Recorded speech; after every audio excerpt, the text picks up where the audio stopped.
Hey, this is Seth at Music Teachers Muse. Tune in Fridays PST at midnight for new episodes. See you there.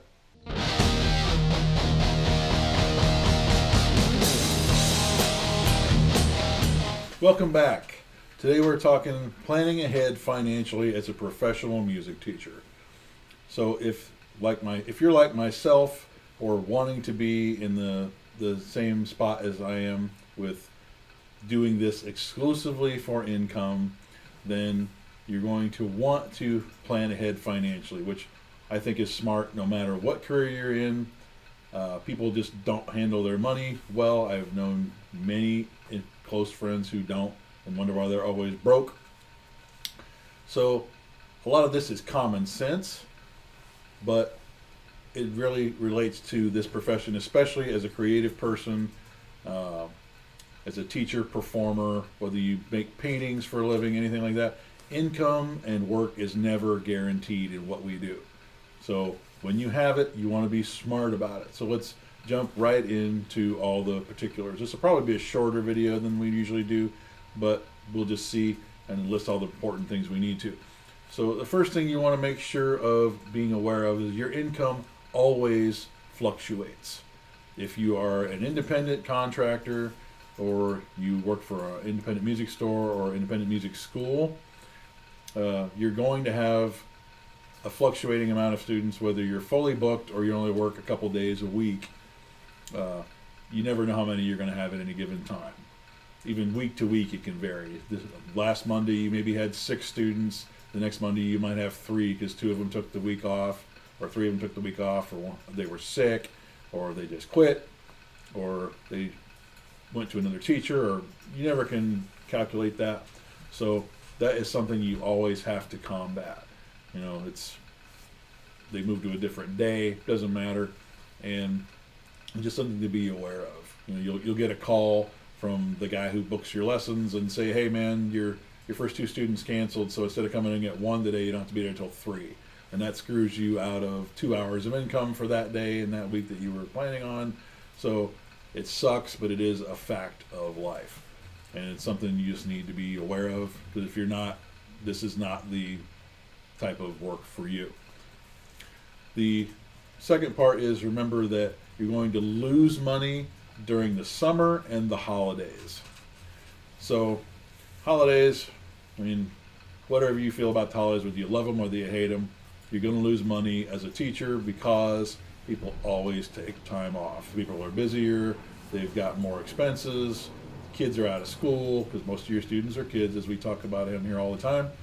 And so they're going to be out of school for a couple of weeks, or they're going to go on vacation or fly home to visit family or whatever it is. Thanksgiving and Christmas, especially, even New Year's.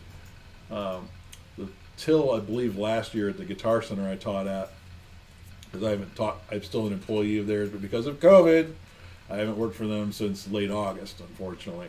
Hoping that turns around sooner than later. But up until, I believe, last year, we did lessons on the 4th of July and Christmas Eve and New Year's Eve and New Year's Day. So I always worked those days if I was here for them, because we don't ever get paid holidays. So there's no actual benefits package for that job. So unless we work, we take a day off, we have to lose a day of pay. Students didn't show up enough for them to make it worth them thinking it was good for the teacher to just stand around, so they just canceled lessons on those days, last I can remember.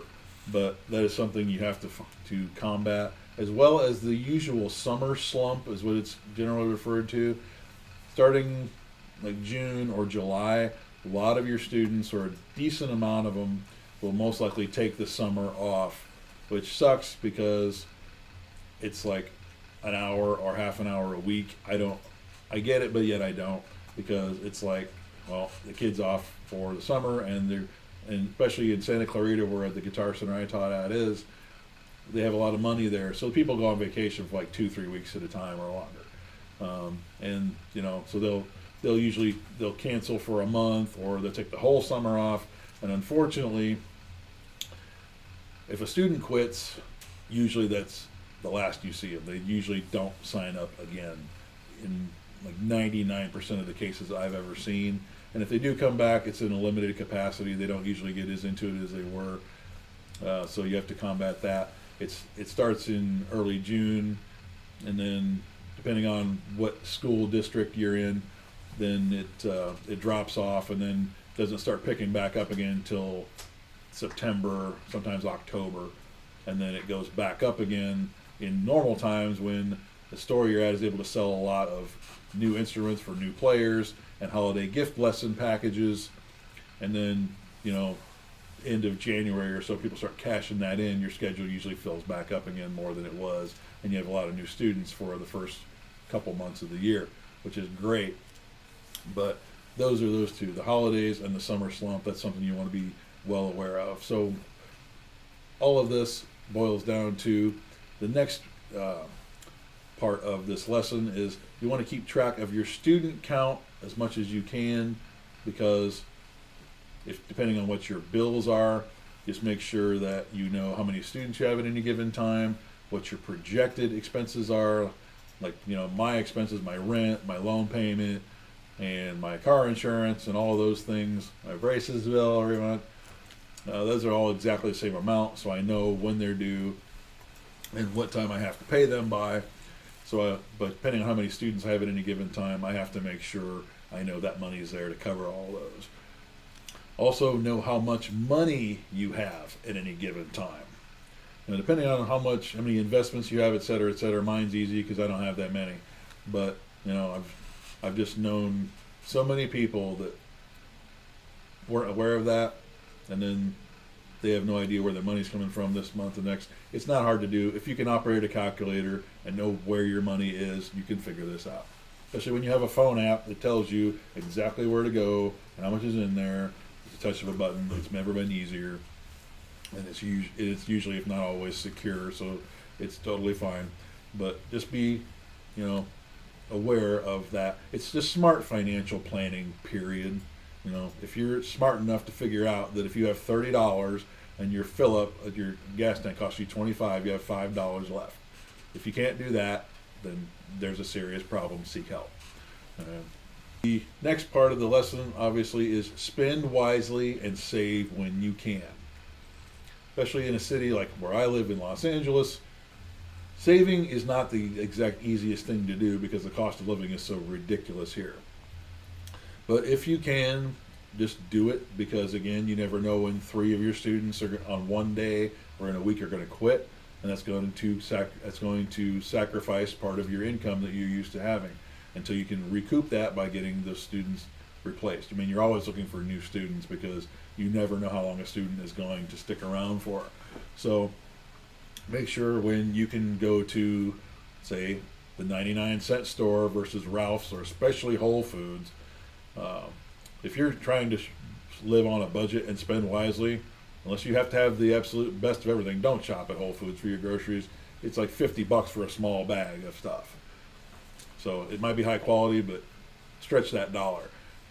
Because if you lost 4 students this week, you're probably going to want to shop for as much as you can at the 99-cent store, or Food for Less, or even Aldi, which is great because they have quality products, and everything that I've found is cheaper than everywhere else. So, and save when you can, because you never know when those students are going to be drop off or how long it's going to be till you recoup them. So if you can save $100 here, $50 there, not buy this whatever item it is, then by all means go ahead and do so, because you just want to save for a rainy day. Like with my private clients, they're all private clients now because I'm not teaching at the store currently for however long until potentially I can go back. I have it worked out to where the money they pay me for this month pays for the rent for the next month, so I'm always a month ahead with that. And it's worked out really great to where I've been doing it that way for quite a while, and it helps out with other bills too. But specific clients that I have, because of course, my students pay all of my bills, but it is just what I have to do to keep ahead. And if I'm a month ahead, that helps me plan out the next month, and I can keep on top of it that way. And the last part of this lesson is that just knowing your schedule well enough to where when you have those gaps of when you do lose students, and you will, where you can make up those pockets of time that are now free, where say if you have a day where you had 8 students, now you only have 3. If it's not worth it to you to keep that day, and instead of trying to build it back up, you might move those other 3 students to a different day to fill that up more, and then that leaves you free to look for other work and fill up your schedule more. And your schedule is constantly fluctuating as well. Even if you have like several set days, like when I was at the store, it was Monday, Wednesday, Thursday, and Saturday. But your schedule will still fluctuate within those days because, again, your student count is always in a constant state of fluctuation. Even if it stays most of the same for like 6 months, it will eventually change. So just keep that in mind. It is just a fact of this kind of work, and being the type of professionals that we are, gigs get canceled, students cancel lessons, it's inevitable. So you just want to plan ahead. So let's go ahead and recap. First off, your income always fluctuates, so make sure you're just aware of that fact before you ever get into this kind of work. As a creative person, that's going to be a thing. 2, holidays in the summer, you're going to lose money, guaranteed, unless you work at like an institution where you're a professor, which that doesn't include what we do here on Music Teachers Muse. That is like a steady 40-hour-a-week full-time gig. This isn't like that. So just keep in mind holidays, and especially the summer, you're going to lose money. Thirdly, keep track of your student count and how much money you have coming in, how much money you have, period, and how much money you have going out at all times.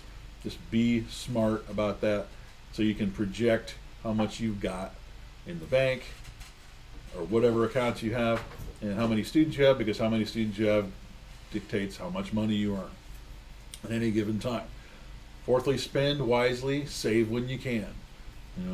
Don't shop at Whole Foods if you have $200 less a week than you did last month, because,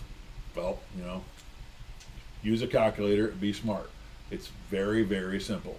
It's appalling how difficult that is for some people, but something, if you want to survive and do this for long periods of time, is something you need to be able to do and adjust to fairly easily. If you've been doing it long enough, like I have, it's something that just comes second nature to you. But that's why I'm here to help.